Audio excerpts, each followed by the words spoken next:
Buongiorno, ben ritrovati in un appuntamento con l'informazione di Telefriuli. Un capriolo attraversa la strada improvvisamente, un motociclista di Rivignano Tor non riesce a evitarlo restando ferito. L'amico invece finisce con la sua moto contro un segnale viario e muore. La tragedia nella notte ad Attimis.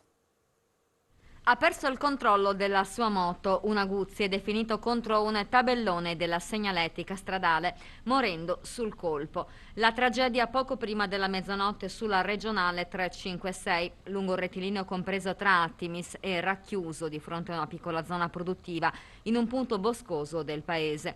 Inutili i soccorsi, l'equipe medica, giunta a Sirene con l'ambulanza, non ha potuto far altro se non constatare il decesso. A perdere la vita per le gravissime ferite riportate un 43enne residente dal 2003 nel comune di Attimis. Con lui, su un'altra moto, viaggiava un amico proveniente da Borgo Faris e diretto anche lui al capoluogo, un ragazzo di 32 anni di Rivignano Teor. Pure lui è finito fuori strada, ma dopo aver impattato contro un capriolo, uscito improvvisamente dalla boscaglia. Il ragazzo ha riportato ferite severe, ma non è in gravi condizioni, ricoverato al Santa Maria della Misericordia di Udine.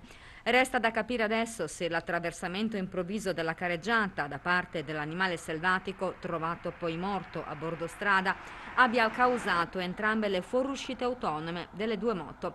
Sulla tragedia indagano i carabinieri della radiomobile della Compagnia di Cividale del Friuli, intervenuti per rilievi e viabilità insieme a 2 pattuglie della stazione della città locale. Per la pulizia del manto stradale e il personale di FVG Strade, le moto sono state poste sotto sequestro. Informato il sindaco di Attimis, Sandro Rocco, che esprime vicinanza alla famiglia della vittima che risiede fuori dal Friuli Venezia Giulia. Quasi 1000 chilogrammi di miele senza certificazione sono stati confiscati a Trieste in arrivo dalla Turchia.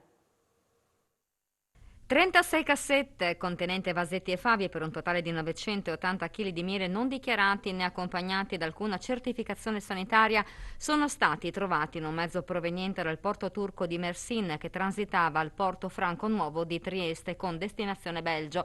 Il carico era scortato da documenti di transito che indicavano la presenza di oltre 1000 colli per un peso lordo di circa 16.000 kg. L'eccessiva frammentazione del carico, varietà e quantità di articoli hanno portato guardie di finanza e Agenzia delle Dogane a una verifica approfondita. La merce non dichiarata è stata confiscata per contrabbando amministrativo, comminata una sanzione pecuniaria pari a 2 volte i diritti di confini dovuti. Il miele sarà distrutto. Circa 80 studenti della scuola elementare Ada Negri di Udine sono finiti in quarantena a seguito della positività al Covid riscontrata su un docente. Il provvedimento ha coinvolto le 2 classi quarte e quinte del plesso di Via Zucchi dell'Istituto Comprensivo 4. Gli studenti ora in DAD rimarranno in quarantena almeno fino a giovedì prossimo. E sono scesi in piazza per dire no al Green Pass a scuola, manifestazione questa mattina a Trieste del corpo docente in piazza Ponte Rosso per ribadire la contrarietà all'obbligo della certificazione sia per il personale ma anche per i genitori che senza il documento non possono accedere agli istituti neanche per accompagnare i figli. Per l'intera giornata di oggi è stato anche proclamato uno sciopero di tutto il personale docente ATA a tempo determinato e indeterminato da parte del sindacato CSLE.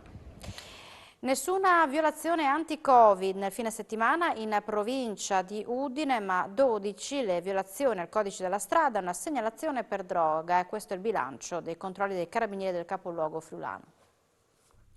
2 conducenti positivi all'etilometro, 10 le violazioni alla guida accertate con decurtamento di 14 punti sulle patenti.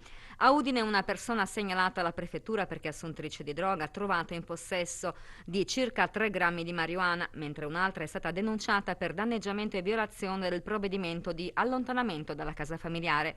Sono gli esiti dei controlli eseguiti nel fine settimana dai carabinieri del comando provinciale di Udine durante un monitoraggio straordinario del territorio su tutta la provincia. Sono stati impiegati un centinaio di carabinieri delle 6 compagnie che hanno identificato 400 persone e controllato 230 veicoli. Nessuna violazione inerente alle norme anti-Covid nei 20 locali pubblici monitorati dai militari. Le aziende friulane Caligaris e Friulintagli Industries sono tra le vincitrici della quarta edizione del Deloitte Best Managed Companies Award, premio istituito dalla Deloitte Private, rivolto ad aziende che si sono distinte per strategia, competenze, innovazione, impegno e cultura aziendale, governance, performance, internazionalizzazione e sostenibilità, capaci di distinguersi anche in un anno segnato dalla pandemia, si legge nella motivazione. Caligaris e Friulintagli Industries sono modelli di imprenditoria made in Italy e del suo enorme potenziale di eccellenza coniugata alla capacità di adattamento. Un successo di partecipazione a Gorizia per la prima edizione di Gusti Off, conclusa ieri, una formula vincente anche per tutti gli esercenti, come conferma il primo cittadino Rodolfo Ziberna. Gusti Off si è conclusa ieri, dopo 4 giorni, da giovedì a domenica scorsa, una grande kermesse agroalimentare. Abbiamo visto che questa piccola Gusti di frontiera, appunto Gusti Off, abbiamo visto che il brand Gusti tira nel vero senso della parola. Tutti sapevano che non era Gusti di frontiera, che avremmo avuto molti meno stand, 60 rispetto ai 450 di Gusti di frontiera, eppure è stato un continuo via vai. Gli espositori hanno finito la merce già il giorno prima, hanno avuto grandi difficoltà nell'approvvigionamento sia del cibo che delle bevande. È andato davvero tutti bene, perciò abbiamo dovuto, ai noi, chiudere in diversi momenti gli 11 varchi attraverso i quali accedere alle due aree. Hanno tratto un grande beneficio anche gli esercizi che non erano inclusi all'interno delle due aree, esercizi non soltanto della somministrazione ma anche altre attività commerciali. Successo questo Gusti Off in attesa speriamo intanto, Gusti di frontiera, come siamo abituati, a settembre il prossimo anno. L'udinese Samira Lui, 23enne, terza classificata Miss Italia nel 2017, ha conquistato gli autori del quiz di Rai 1 L'Eredità. Questa sera è atteso l'esordio della friulana, che incantò i telespettatori anche preparando il frico, e proprio con il frico conquistò il titolo di Miss Italia Chef. La bellezza dell'udinese 23enne Samira Lui ha ipnotizzato anche gli autori dell'Eredità. La modella friulana è stata scelta come volto nuovo del programma condotto da Flavio Insigna, che da questa sera tornerà a intrattenere gli italiani. Samira, terza classificata Miss Italia 2017, nata a Udine da madre italiana e padre originario del Senegal, da piccola abitò anche a Colloredo di Montalbano, dove frequentò la materna e per un piccolo periodo le scuole elementari. Modella, hostess di manifestazioni, tifosa ludinese, Samira ha anche la passione per il canto. Diplomata, perito tecnico nel settore dell'edilizia, si è iscritta all'università per studiare cinema, ma il suo sogno era proprio entrare a far parte del mondo dello spettacolo. Proprio nel 2017 ottenne anche il titolo di Miss Italia Chef grazie alla sua preparazione del frico. Termina qui il nostro telegiornale, ma dopo la pubblicità appuntamento con A voi la linea. Grazie per l'attenzione, buona giornata.